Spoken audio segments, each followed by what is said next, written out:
Namaskar. Welcome to the KTHM College Nasik and welcome to the lecture series of the first year BSc course Biophysics and Instrumentations. Biophysics is the sub-part of physics, and physics is the branch of science which deals with the study of matter and energy.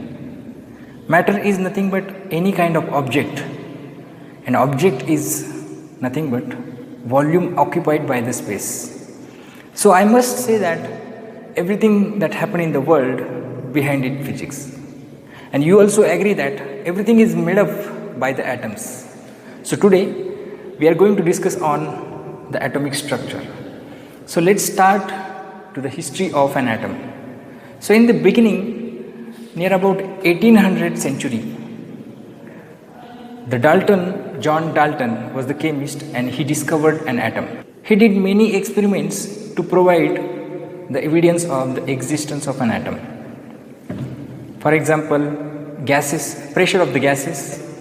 He concluded that the gases must consist of tiny particles which are in motion, constant motion. And also the elements are made up of tiny particles and they can arrange in a various way. Then Dalton developed the atomic model. Then the next advance in the history of an atom is the discovery of an electrons. Electrons were the first subatomic particles and were discovered by the physicist J.J. Thomson.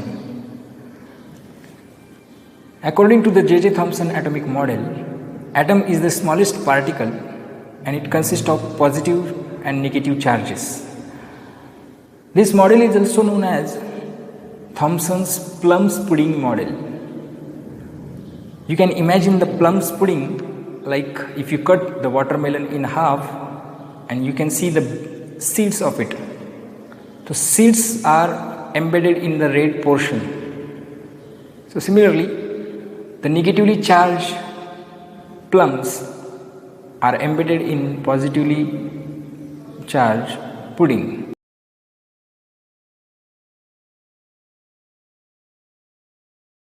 But this theory fails. The features of the optical spectra obtained by hydrogen atom and other elements. And also this theory fails to explain the phenomena of the Rutherford alpha scattering. So due to these drawbacks, this theory was discarded. Then in 1899, Rutherford discovered an element which emits positively charged particles, and he named them as alpha particles. He used that alpha particle beam to study the atom. He bombarded the alpha particles on a thin sheet gold foil, and he placed a screen of material which glowed when alpha particles struck on it. If the Thomson's plum's pudding model were correct, then the alpha particles should be deflect from the gold foil, because alpha particles is a positively charged particle and it is slightly deflect by the pudding part of the gold atom.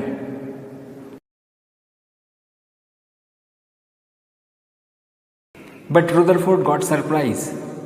The alpha particles passed in a straight line through the gold foil, and the more surprising that some of alpha particles get bounced back, and it is known as backscattering.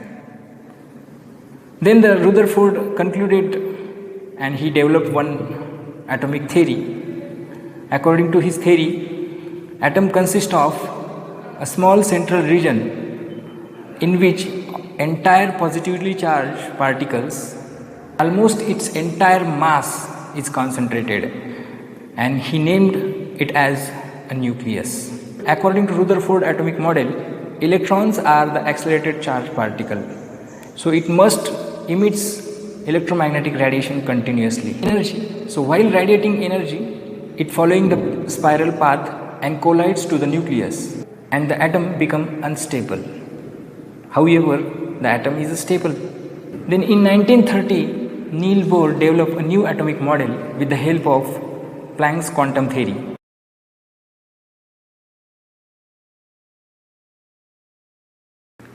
So he suggested a new model on the basis of some postulates that we are going to study now.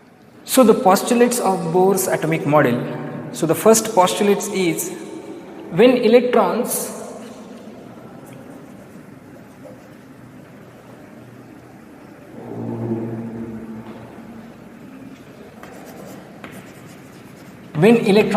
revolve around the nucleus,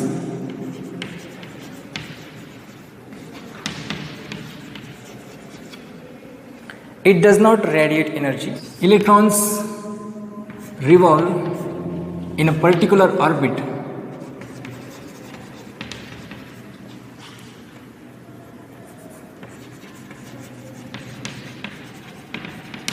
called as stationary orbit. Suppose this is the nucleus, which is a positively charged, and electrons are revolving in an orbit. It is also known as Bohr's orbit.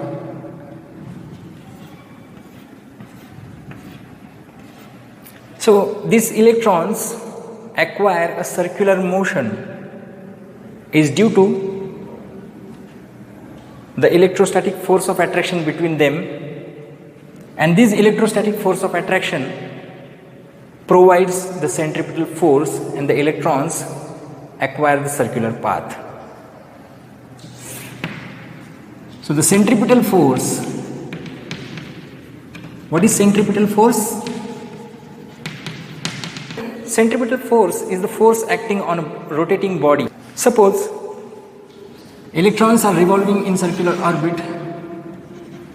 Here we have positive charge, and if you consider this is an electron having negative charge, so the centripetal force is directed inward direction, and this positive charge and negative charge, so there is attraction in between electrons and nucleus, and the force, which is nothing but electrostatic force.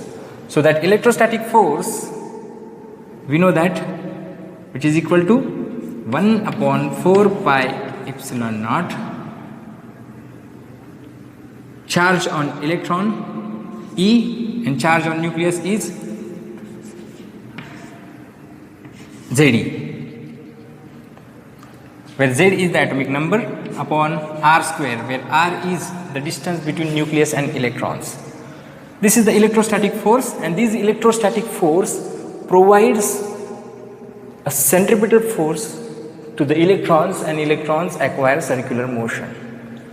Okay, so the centripetal force is nothing but mv square upon R, where v is the velocity of the electrons and m is the mass of that electron.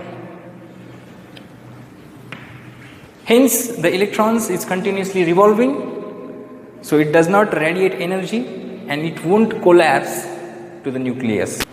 Now the second postulates, electrons having mass and it is revolving with certain velocity v around the nucleus in a circular orbit. So therefore its angular momentum, positive charge and electrons is continuously revolving around the nucleus in a circular orbit. So the angular momentum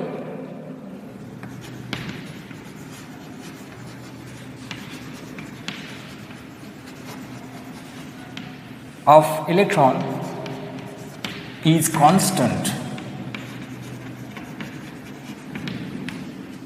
and that angular momentum is denoted by L, which is equal to R cross P, where P is linear momentum and L is the angular momentum. So here I can write R, P is nothing but P is equal to linear momentum, mass into velocity.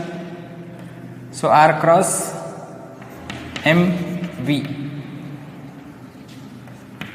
So L is equal to mvr.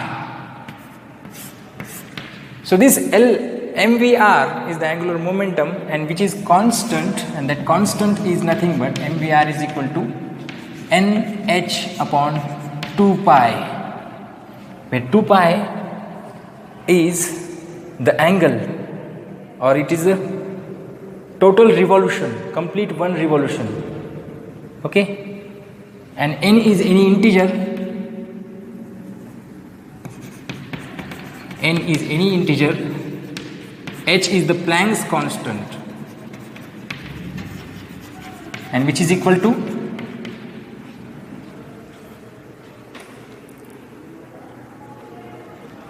6.62 into 10 raised to 34 into 10 raised to minus 34 joules second. Now the third postulates electrons revolving around the nucleus in circular orbit, and each and every orbit has particular energy. So this is the nucleus at the center, positively charged, and the number of electrons we can arrange, number of electrons in a state is equal to 2n square, where this is n is equal to 1 first orbit, n is equal to 2 second orbit, n is equal to 3, n is equal to 4, and there are infinite number of orbits. Okay, so here 8 electrons are there, and then 18, and then 32, 50, and so on. If we give an external energy to the innermost electrons, when electrons absorb that energy or acquire that energy, then it jump from lower energy orbit to the higher energy orbit, and within a short time it will come back. So due to this transition of electronics transition, means electrons acquire energy and it jump to the higher state, and within a short time it will come back. When an external energy is giving to the electron, then electrons get excited and jump from lower energy level to the higher energy level, and within a short time it will come back. So during this de-excitation, it radiates energy in the form of radiations. So that energy difference, suppose EA is the energy of this orbit, and EB is the energy of higher orbit. So EB minus EA is equal to h nu, where h is the Planck's constant and nu is the frequency of the radiations which are emitted during the de-excitation process. I hope it is clear.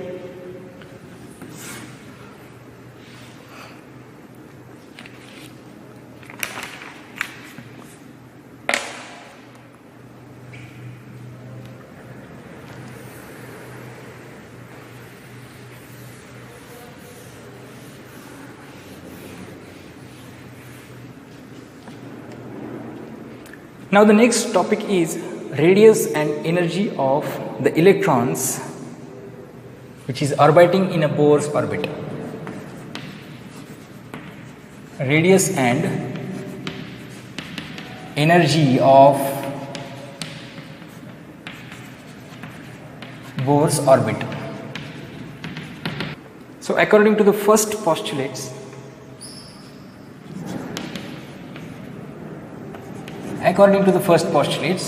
what is the first postulates? Centripetal force and the electrostatic force makes electrons orbiting continuously. So which is equal to mv square upon r is equal to, what is the electrostatic force? 1 upon 4 pi epsilon naught Ze into E upon r square, where Ze is the charge on nucleus and E is the charge on electrons. and r is the distance between nucleus and electrons, right? So here I can find out v square. So take this r here, so we'll get 1 upon 4 pi epsilon naught. So this r and r get cancelled, and we'll have Z E upon mr. This is the equation number 1. Now according to the second postulates,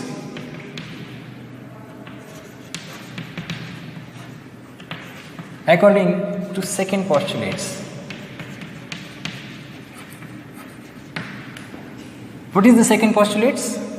MVR, the angular momentum, is constant, and which is nothing but n is the constant, h is the constant, and 2 pi is also the constant, which is equal to nh upon 2 pi.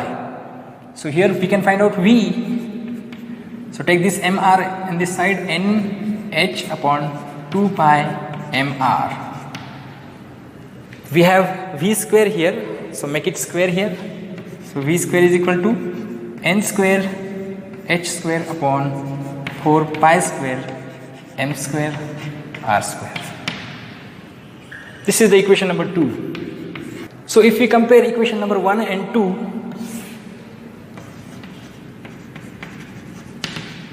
compare equation 1 and 2, so you will get n square h square upon 4 pi square m square r square equal to this 1 upon 4 pi epsilon naught Z E upon mr.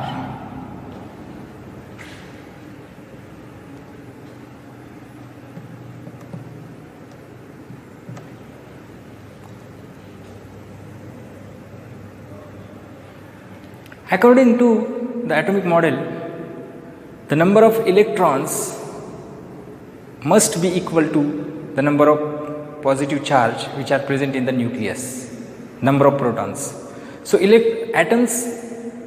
atoms must be stable when and only when number of electrons and number of protons are equal. So therefore here I can write n square h square upon 4 pi square m square r square equal to charge on proton or charge on nucleus and charge on electrons are equal or same. So we can write here E square upon 4 pi epsilon naught mr. So we can find out r here. So r is equal to, you can make this conversion here, take this r square in this side, so you will get n square h square 4 pi square m square, take this r square in this side and the remaining term in this side. So you will have 4 pi epsilon naught m upon E square. So this r and this r cancel, right? I hope it is clear. So this m get cancel, pi get cancel, right? 4 get cancelled. So we will have n square h square upon epsilon naught pi e square.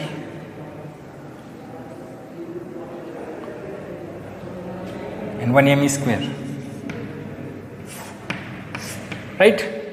So this is the expression for the radius of an orbit in which electrons are revolving, okay, where n is the principal quantum number or the number of states, it is just integer, h is the Planck's constant, okay, this is the epsilon naught, mass of electron and charge on electrons.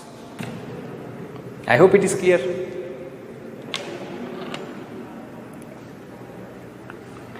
Of an electron in Bohr's orbit.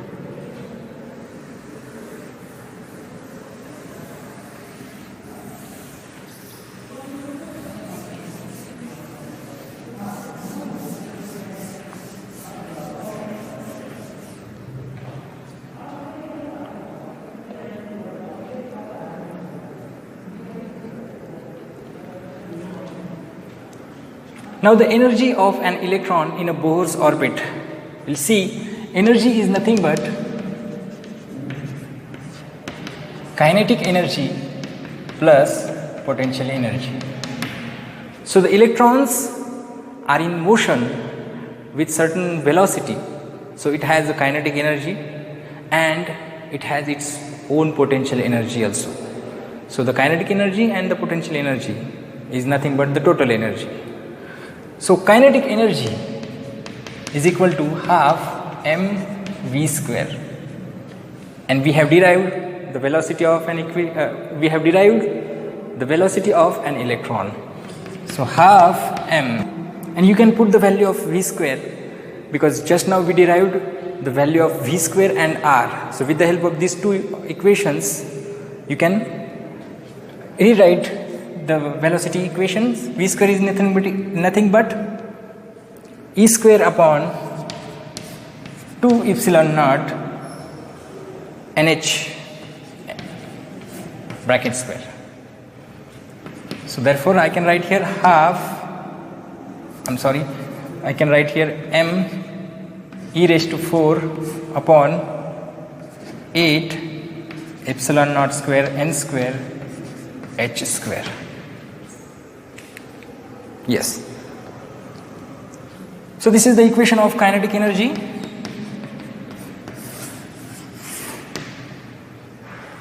Now the potential energy.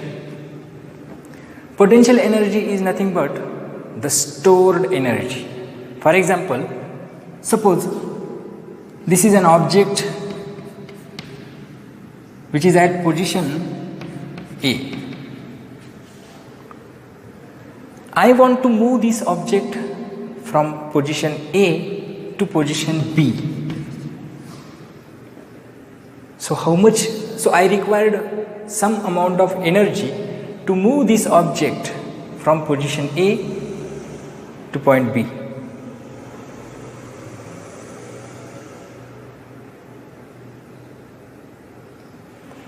So how much energy I required to move this object from A to B?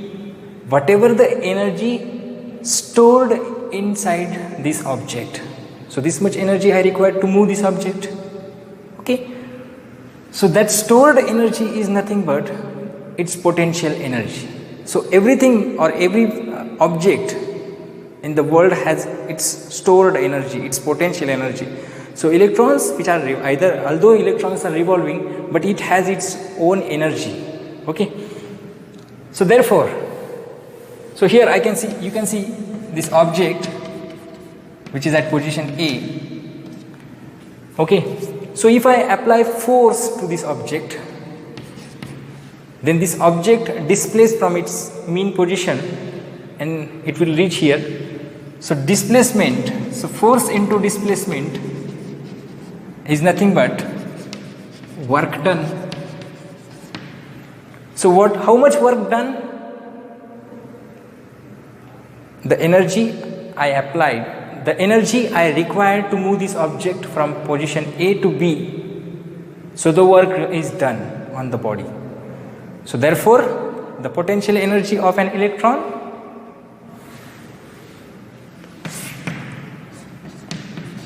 is nothing but the work done, force into displacement. Okay, let me write here dr integrating, because suppose this is a nucleus and the electrons is somewhere here and this is the r is the radius. If I give energy to that electron to move from this orbit, then these electrons acquire some energy and it will get excited and jump to the higher state. Higher state might be infinite. So therefore the displacement, so we are going to integrate this term r to infinite. The displacement of the electrons occurs from r to infinite, and the work done on it, that is nothing but its potential energy. Are you getting? I hope it is clear. So therefore, what is the force? The force which get together the electrons, and nucleus is nothing but the electrostatic force. So I am going to write here R to infinity 1 upon 4 pi epsilon naught E square upon R square into dr. These constant terms E square upon 4 pi epsilon naught, just take it outside, and 1 upon R square dr. Just simply do the integration. So you will get minus E square upon 4 pi epsilon naught 1 upon R. So this is the potential energy. So this is the expression for the potential energy, and we already derived the equation of radius of an orbit. So simply put it here. So potential energy is nothing but minus E square upon 4 pi epsilon naught, and what is the value of R? We just derived it, just check it out. So I am going to write it here, pi m E square upon n square h square epsilon naught. So here pi get cancelled. So minus E square upon 4 epsilon naught n square h square. So here E square into E square, e raised to 4 I can write epsilon naught, and m here. So this is the expression for the potential energy. So I can write again, potential energy is nothing but minus m e raised to 4 upon 4 epsilon naught square n square h square, right, in the form of this. Now the total energy is nothing but kinetic energy plus potential energy. So we know that kinetic energy is nothing but m e raised to 4 upon 8 epsilon naught square n square h square plus the potential energy is here, minus sign here. So minus m e raised to 4 epsilon naught square n square h square. So therefore take these terms common. So m e raised to 4 upon 8 epsilon naught square n square h square, don't take this 8 common, so 1 by 8 minus 1 by 4. So we will have m e raised to 4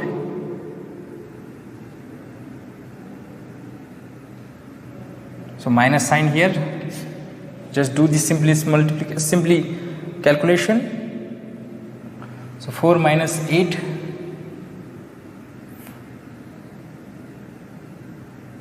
so 8 epsilon naught square n square h square.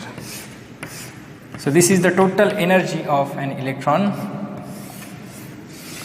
So according to this expression, mass, charge on electron epsilon naught and n square. So here you can see that energy is inversely proportional to minus 1 upon n square, where n is the number of states or principal quantum number, and this constant is having value. If you calculate it, so you will get energy of the first orbit for n is equal to 1, energy of the first orbit for n is equal to 1, which is equal to minus 13.6 electron volt is the unit of that energy. For n is equal to 2, we will have minus 13.6 upon, if you put n is equal to 2 here, so n square, which is equal to 4, and which is equal to minus 3.4 electron volt. So although if states are increases, n is equal to 1, 2, 3, the energy is decreases, but due to the negative sign, the energy is increases. So here minus 13.6 and minus 3.4. So energy for the second state is minus 3.4, which is greater than minus 13.6. Similarly also minus 13.6 upon 9 for n is equal to 3 states, you will have the energy minus 1.51 electron volt. So as state increases, the energy also increases, and R is the expression for the energy and radius of Bohr's orbit. So I hope you all understand about the atomic structure and the radius and energy of the Bohr's orbit. Okay, fine. So we'll see you in the next lecture. Thank you very much.